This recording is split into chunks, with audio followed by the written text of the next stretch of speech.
자, 전산세무 2급 105회 기출문제 이론 설명입니다. 이론 풀이입니다. 회계 정보의 질적 특성은 무엇 때문인가? 무엇에 대한 설명인가? 회계 정보가 회계 정보 이용자 의사결정 목적과 관련이 있어야 한다. 는 것으로 회계 정보를 이용하지 않고 의사결정을 하는 경우와 회계 정보를 이용하여 의사결정하는 경우에 비교했을 때 의사결정 내용의 차이가 발생하는 특성이다. 이걸 많이 조금 어렵게 설명했는데, 이게 지금 내가 투자를 하려고 그러는데, 그 회사의 그 재무제표 같은 거, 삼성전자의 주식을 사고 싶은데, 그 주식을 사려면 삼성이 잘 되는지 못 되는지를 알아야 될 거 아니에요? 그러니까 그 정보를 이렇게 입수를 해서 재무제표를 그렇게 보고서 그 다음에 내가 투자를 할 건지 결정을 하는 거니까 그걸 보고 결정하는 거가 안 보고 결정하는 거에 차이가 있을 수 있으니까 이거는 내가 목적 적합성, 예측 가능성, 피드백 가치, 신뢰성의 원칙에는 표현의 충실성, 검증 가능성, 중립성, 목적 예비 심표 감정 23쪽에 있는 거, 그거를 여러분들이 일단 보시기 바라고요. 그 다음에 다음은 아주상사의 기말 재고자산 내역이다. 재고 감모 손실이 총 매출액에 미치는 영향으로 다르게 설명한 것은, 자, 당부상 기말 재고가 1000개가 있어요. 그 다음에 단위당 원가가 1,500원, 시가는 1,700원. 시가는 올라버렸으니까 오른 거는 할 필요 없어요. 우리가 올리면 괜히 이익만 많이 난 걸로 해가지고 세금만 많이 내니까 이걸 우리가 저가주의라 그러고 보수주의 원칙이라 그러는데 그 평가 손실은 가격이 떨어질 때만 나오거든요. 근데 여기는 감모 손실이니까 뭐 시가는 볼 거 없고 실사에 의한 기말 재고가 950개예요. 그러면 여기서 50개가 모자라죠? 50개가 모자라니까 50개 모자라는 건데 50개면 얼마냐면 여기서 보시면 1000개에서 950개를 빼면 50개가 나와요. 50개 곱하기 원가가 1,500원이야. 1,500원짜리 50개가 부족하면 75,000원이에요. 근데 55%가 비정상적이에요. 비정상적. 그러면 5%는 영업비 비용으로 들어가거든요. 그러니까 95%는 이제 5%는 영업 비용으로 들어가고 95%가 매출원가에 산입한다 그래요. 그러니까 이거는 매출원가에 그냥 포함시키는 거예요. 그래서 5%를 제외한 95%는 그냥 매출원가에 산입한다. 그래서 정상적인 거는 매출원가에 산입하고 비정상적인 거는 영업비용으로 처리, 출총이익에 영향이 없죠. 그러니까 95%인 금액 71,250원. 이것이 감모손실이 이것이 매출 총액의 그 감소를 가져오겠죠. 왜냐하면 매출 총액이 그러니까 매출원가가 그만큼 올라가니까 매출원가에 산입하니까 71,250원 매출원가를 올려주니까 이익은 그만큼 줄어들겠죠. 그래서 매출 총액이 감소한 거기다가 비정상적인 거는 영업비용이다. 이렇게 영업비용을 물어볼 수도 있고 정상적인 거를 물어볼 수도 있어요. 매출원가에 산입하는 정상적인 것 때문에 이익이 그만큼 적게 나죠. 다음 중 유형자산에 대한 설명을 했습니다. 유형은 형체가 있는 거죠. 형체가 있는 건데 유형자산은 재화의 생산, 용역의 제공, 그 다음에 타인에 대한 임대 또는 자체적으로 사용할 목적으로 보유하는 물리적 형체가 있는 자산. 그러니까 이제 사용 목적이에요. 사용 목적. 또는 이제 임대를 하거나 생산이나 용역, 제공. 그러니까 이제 기업에서 쓰려고 사는 게 유형자산이에요. 그 다음에 유형자산은 1년을 초과해 사용될 것으로 예상되는 자산이다. 이제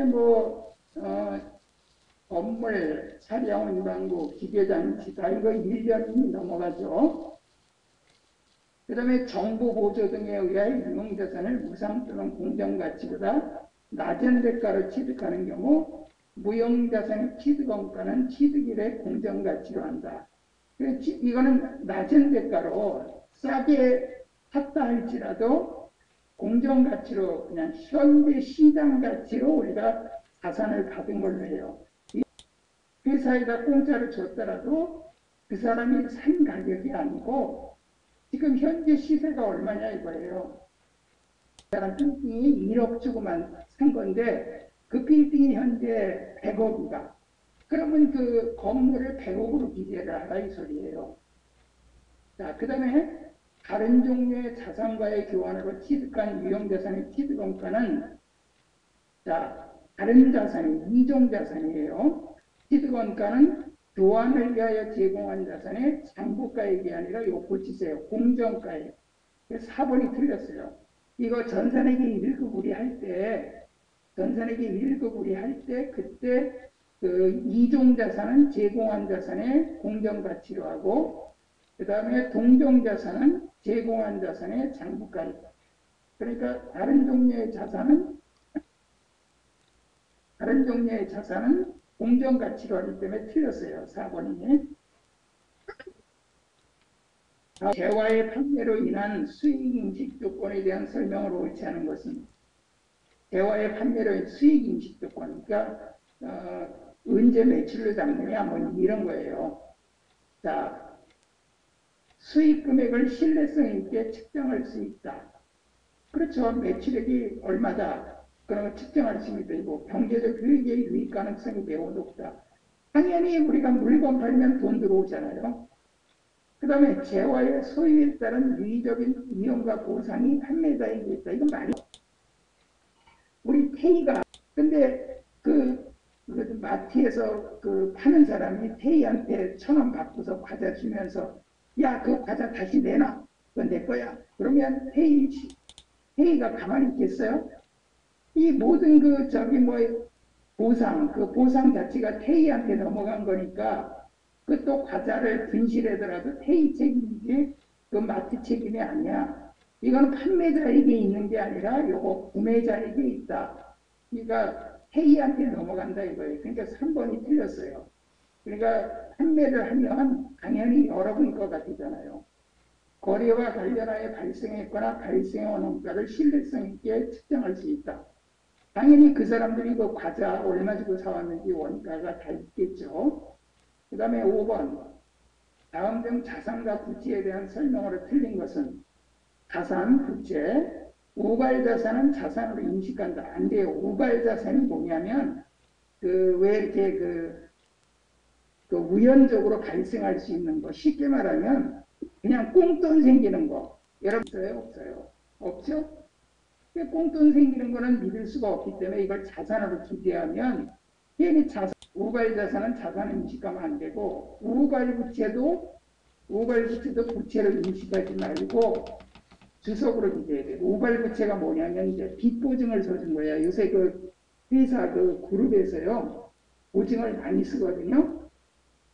회사에서 이제 보증을 많이 써. 그러면 그 자기네 계열사 보증 같은 거 섰는데 혹시 나중에 문제가 생겨서 그렇게 부채가 생길 수 있다 하는 것을 주석, 그 보충서 이게 해석을 다는 데다가 참고로 우리가 어디에 보증 쓴 게 있다 이렇게 기재를 해야 됩니다.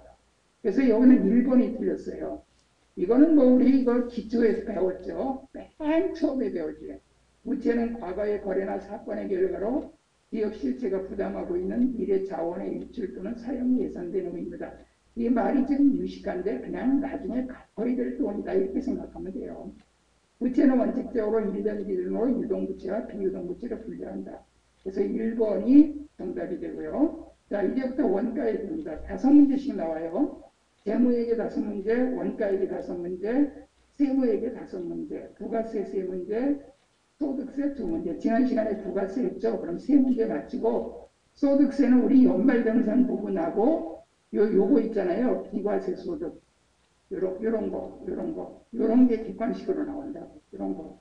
그러니까 여기서 이제 요런 종류들, 이자 소득의 종류, 요런 게 좀 나올 수 있어요. 그러니까 소득세는 둘 중에 하나만 맞추면 돼. 자, 그 다음에 원가 분류에 대한 설명으로 옳지 않은 것은 원가 발생 형태에 따른 분류. 그러면 재료, 농업이, 제조관제비. 그 재료는 빵 만들 때 밀가루잖아. 농업인은 그 노동력 월급 주는 거. 제조관리비는 뭐 수도, 가스, 전기, 세금 뭐 이런 거죠. 이게 발생 형태에 따른 분류야. 원가 행태에 따른 분류. 행태 어떻게 변하냐 이거죠. 아, 저 사람 행실이 참 좋아. 저 사람 행실이 나빠. 뭐 이런 식으로 변동원가는 우리 배웠죠. 이제 그래프를 그리면 변동원가는 이렇게 변하는 거. 하나 만들 때 하나 값, 두 개 만들면 두 개 값. 변하는 거. 고정원가는 변하지 않는 거. 준변동원가는 기본 요금이 있고 그 다음부터 변하는 거. 준고정원가는 계단식으로 올라가는 거 이렇게. 그래서 이런 그 원가 형태에 따른 분류. 원가의 추적 가능성. 자, 예를 들어서 이제 단팥빵을 만들고 크림빵을 만든다. 그럼 단팥을 사오면 그거는 단팥빵에 들어간다. 추적이 가능하죠? 크림을 사오면 크림빵에 들어간다. 아, 이거는 추적이 가능해요. 근데 전기나 가스나 세금이나 이런 건 사실 추적이 불가능하죠? 그래서 이건 적절한 기준에 따라 나눠줘야 돼. 그래서 이거는 직접비와 제조간접비, 직접비와 간접비니까 이 3번이 틀렸죠. 직접원가와 간접원가, 3번이 틀렸어요. 의사결정 관련성에 따른 분류. 뭐 관련성이 있으면 관련원가, 관련 없으면 비관련원가, 이해원가, 매몰원가. 매몰원가는 옛날에 사왔던 가격이고, 이해원가라는 거는 내가 그 A안, B안 중에서 A안을 선택했다. 그럼 B안을 포기했잖아요. 그 B안 포기한 원가의 최대 금액, 그걸 기회원가라고 해. 자, 그래서 정답은 3번이 되죠. 다음은 제조원가 명세서에 대한 설명으로 가장 옳지 않은 것은 단기제품 제조원가는 손익계산서상 제품 매출원가 계산에 직접적인 영향을 미친다. 단기제품 제조원가는 손익계산서상 제품 매출원가 계산에 직접적인 영향을 미친다. 자, 옳지 않은 거라 그랬어요. 그러니까 단기제품 제조원가가 크면, 그러니까 이번에 빵 만드는 원가가 많이 들어갔어. 그러면 매출원가도 그만큼 커지겠죠. 그러니까 영향을 미치는 거 맞아요. 제조원가 명세서상 기말 원재료 재고액은 재무상태표에 표시되지 않는다. 제조원가 명세상 기말 원재료 재고액. 왜 그러냐면 이 기말 원재료 재고액은 재무상태표에 원재료, 제공품, 제품 뭐 이런 걸로 다 기말 재고액이 표시가 되거든요. 우리 배웠잖아요. 회계 1급에서 전기말 재무제표, 말 원재 그렇게 해서 우리 순서대로 배웠죠. 그래서 이거는 틀렸어요. 그래서 2번이 틀렸고, 단기총재료원가는 이건 차변이 있는 거예요. 제공품 차변에 단기총재료원가는 직접 재료원가, 직접 농어원가, 제조간접원가. 여기서 그 직접 농어원가와 제조간접원가를 가성비라고 얘기하죠. 요 두 개, 요 직접자 붙은 거는 직접원가, 기초원가, 기본원가. 그 다음에 요 두 개는 가공원가. 그래서 요거 세 개 다 더한 거는 단기총 제조원가. 단기제품 제조원가는 단기에 완성된 제품 원가를 의미한다. 맞아요. 그러니까 2번이 틀렸어요. 표시가 되죠. 표시 안 되는 게 아니고. 자, 요거는 이제 계산 과정이 나오는데, 자, 이 직접 배부법이라 그랬죠? 그러면 여기 보조금은 있어요. 보조금은. 이 보조금을 요 금액 있잖아요. 요 두 개. 이거를 여기 그 조립 부분, 제조 부분에 여기하고 여기에만 쪼개주는 거야. 그러면 여기에 보조금이 설비와 전력 부분이 있잖아요. 보조금은 제조원가를 제조부문에 배부하고자 한다. 보조부문 제조 간접 원가를 배부한 후 조립 부분의 총원가는 얼마인가? 요것만 물어봤어요. 조립 부분만. 조립 부분만 물어봤어. 그러면 지금 여기가 금액이 원래 금액이 60만 원이잖아요. 자, 60만 원 있는데 우선 설비 부문의 금액이 80만 원 있어. 그러면 설비 부문의 원가는 그 전력 부문은 이거 쓴 거. 자, 여기에 그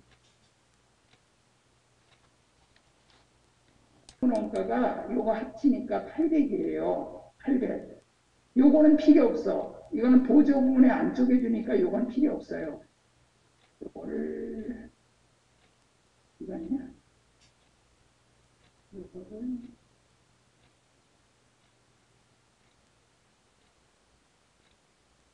요거는 필요 없어요. 요것도 필요 없고 요것도 필요 없고. 그러면 요거 두 개만, 요거 두 개만.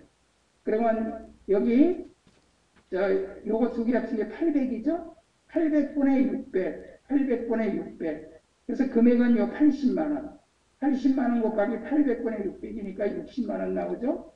그래서 여기 설비 부문이 조립 부문에 배부된 게 또 여기 60만 원. 60만 원. 이게 숫자 쓰는 게 60만 원. 그 다음에 전력 부문 요 40만 원 있죠? 전력 부문은 여기 보니까 요 킬로와트 전기 쓴 거 역시 이거 필요 없어요. 이거 500, 500이니까 1000분의 500이니까 딱 50%죠. 그럼 여기에 전력 부문이 딱 절반이 와요. 40만 원 중에 절반 20이 와.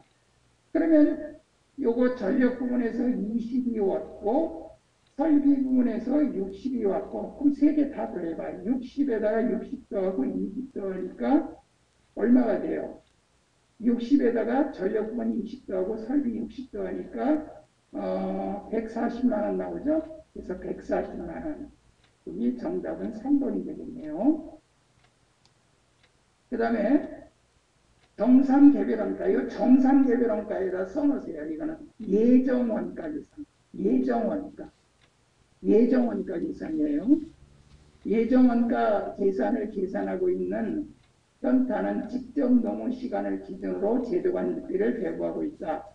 당해년도 초 제조관비 예상 금액은 100만 원, 예상 직접 노무 시간은 2만.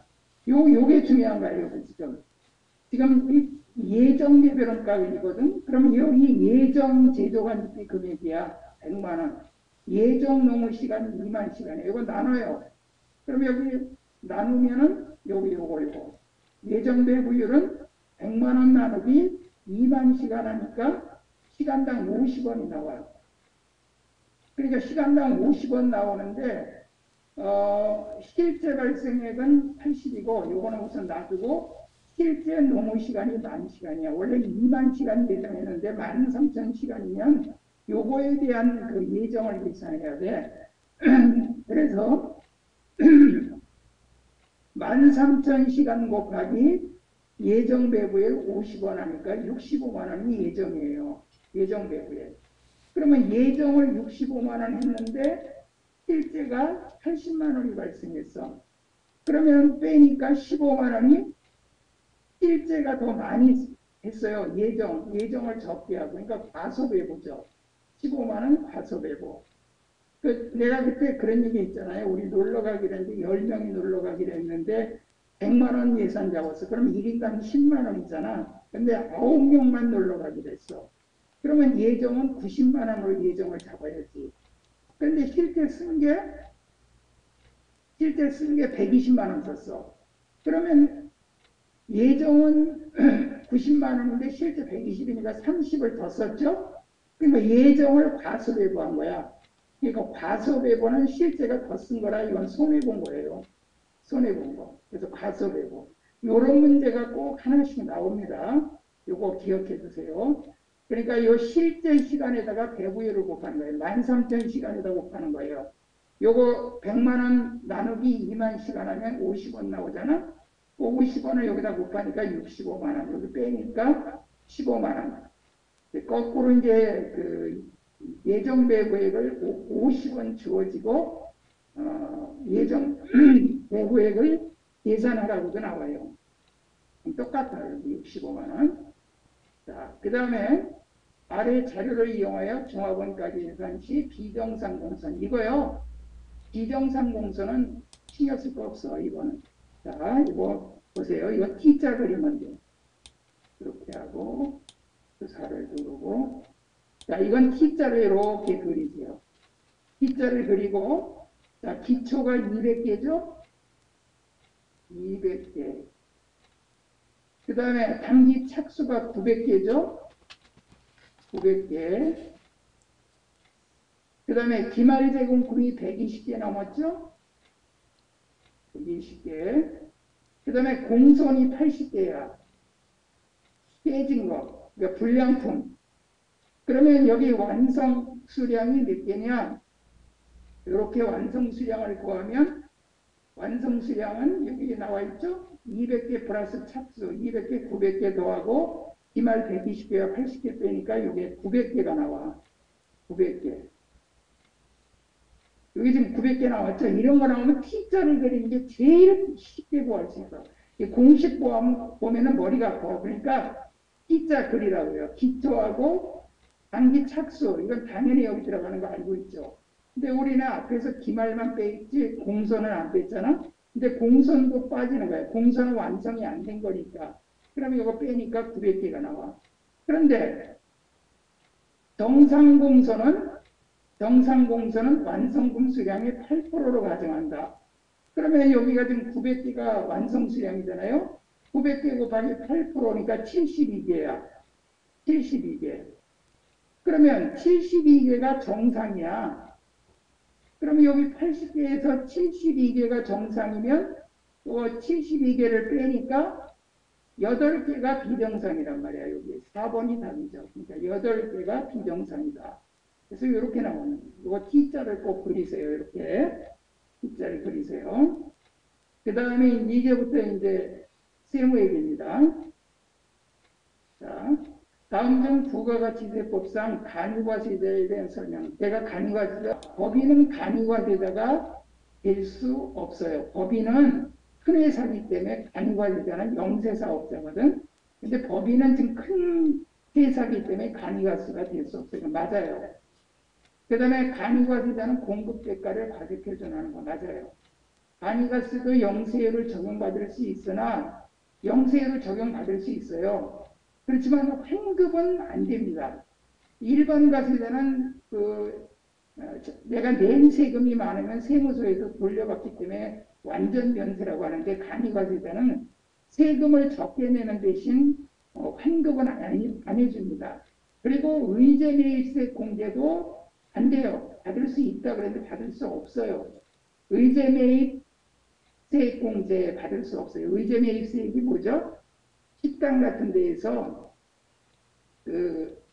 농축수 임산물 사올 때 면세로 사오잖아. 그 면세로 사온 거에 일정 금액 제조업은 104분의 4, 중소기업은 그 다음에 식당은 108분의 8 정도를 공제를 받을 수 있죠. 근데 이걸 간이과세자는 의제매입세가하고는 아예 관계가 없어요.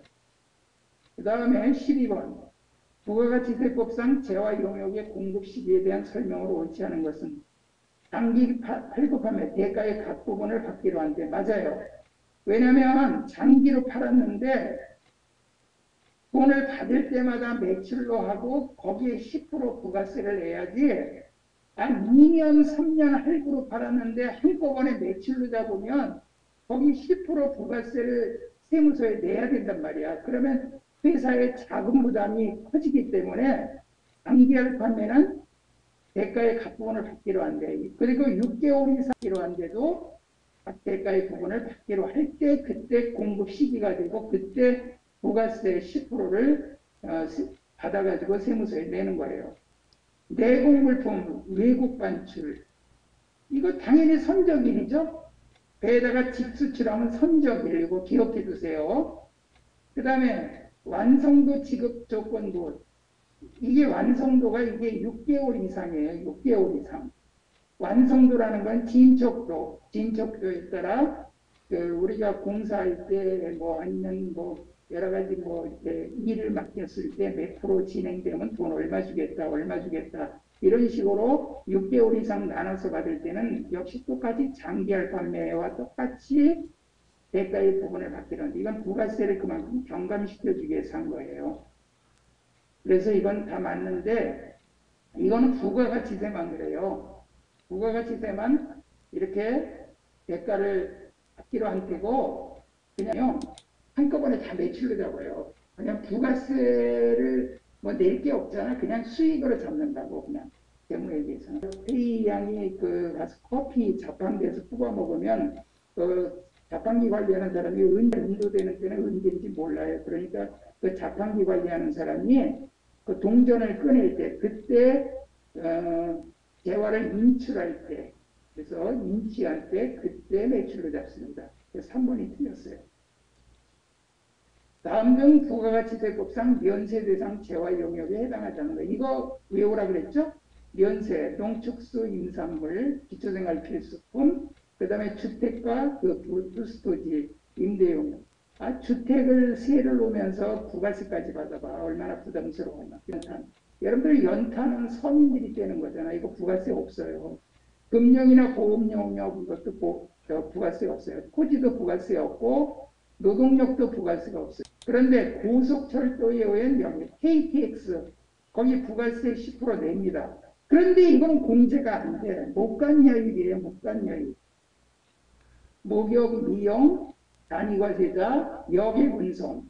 역액운송인데 비행기라든가 고속철도라든가 우동고속버스에 관한 그 10% 부가세는 이거는 공제가 안 되기 때문에 신용카드 수령금액 명세서에 들어가면 안 돼요. 이건 공제 안 되고 이 고속철도 타고서 부가세 낸 거를 그 철도요금하고 한꺼번에 합쳐서 일반 전표에다가 입력을 해야 돼요. 그래서 여기에 2번이 틀렸습니다. 그런데 그 관광버스 있죠? 관광버스 그거는 부가세를 내고 공제도 받을 수 있어요. 여기 밑에 나와 있죠? 그 다음에 다음 중 소득세법상 인적공제에 대한 설명으로 가장 옳은 것은 기본공제 이게 이제 여기 이거 나오는 거예요. 이거 여기에 한봉어 요거 한봉어 나오고 그래요. 기본공제 대상 판정에서 소득금액 합계액은 종합소득금액, 퇴직소득금액, 양도소득금액을 합하여 판단한다. 그러니까 종합소득은 2배사 근연기, 이자 배당소득 여기 있죠? 2배사 근연기 여기에 2배사 근연기 이거 다 합친 거와 퇴직과 양도소득 이런 거 다 합친 거를 그 소득금액이 100만 원이 넘어가면 부양가족이 될 수가 없다 그랬죠. 합하여 판단한다. 맞아요. 그래서 이건 맞습니다. 그런데 이제 이거 옳은 거 고르라니까 1번이 맞아요. 배우자가 없는 거주자로서 기본공제 대상자인 자녀가 있는 경우에 종합소득금액이 3천만 원을 초과하는 경우에는 적용받을 수 없다. 이게 말이 안 돼요. 지금 여기에 우리 나왔죠? 자, 여기 한부모, 배우자가 없고 부양가족이 있는 자, 소득 한도가 없어요. 근데 부녀자는 3천만 원 이하로서 부양가족 배우자가 이거는 부녀자는 맞벌이 여성. 여러분들이 그 맞벌이로다가 남편하고 같이 돈을 벌면 여러분 부녀자 공제를 받는데 3천만 원 이하여야 돼요. 소득 금액이. 그렇지만 한부모는 남자든 여자든 배우자가 없는 사람은 소득이 얼마가 됐더라도 100만 원의 공제를 받을 수가 있어요. 그래서 이거 받을 수 없다는 게 틀렸죠. 형제, 자매, 배우자는 공제 대상 부양가족에 포함한다. 안 돼요. 형제, 자매까지는 되는데 그 배우자는 안 됩니다. 부양가족이 안 돼요. 근데 이 둘 다 장애인일 경우에는 예외로 될 수 있어요. 부양기간이 1년 미만인 부양가족에 대한 인적공제, 월할 예상 그런 거 없어요. 하루만 해당이 돼도 부양가족이 돼요. 여기에 지금 맞는 거는 1번이 맞고 이건 다 틀렸다는 거. 다음 중 소득세법상 과세 대상 근로소득에 해당하지 않는 거. 주주총회 등 의결기관에 따른 결의에 따라 상여로 받는 소득. 이익소득에 속하지 않는 퇴직공로금. 이게 이제 회사에서 퇴직을 하는데 이 사람이 워낙 일을 잘했어요. 그래가지고 뭐 태희양이라든가 우리 황제 나중에 그 회사를 퇴직할 때 그 퇴직금 말고 수고비로다가 또 돈을 훨씬 많이 줬다. 그 퇴직공로금은 우리가 이거는 급여소득이라고 봐갖고 근로소득에 해당이 됩니다. 이것도 근로소득이고 이것도 근로소득이라 소득세를 내야 돼요. 사업주가 모든 종업원에게 지급하는 하계이기 휴가비, 여러분들에게 보너스로 휴가비 줬다. 그것도 세금 내고 받아야 돼요. 그런데 임원이 아닌 종업원이에요. 임원이 아니고, 임원은 월급을 많이 받잖아요. 그러니까 종업원이 중소기업에서 주택 구입에 소요되는 자금을 저리 무상으로 받음으로 얻는 이익은, 이거는 비과세예요. 비과세. 왜냐하면 종업원들 월급 적게 받으니까 주택 그 구입에 소요되는 자금을 이자를 싸게 해주거나 공짜로 이렇게 해주면 그거는 비과세입니다. 자, 그래서 4번이 근로소득에 속하지 않고 이건 비과세 소득이다. 자, 그럼 이제부터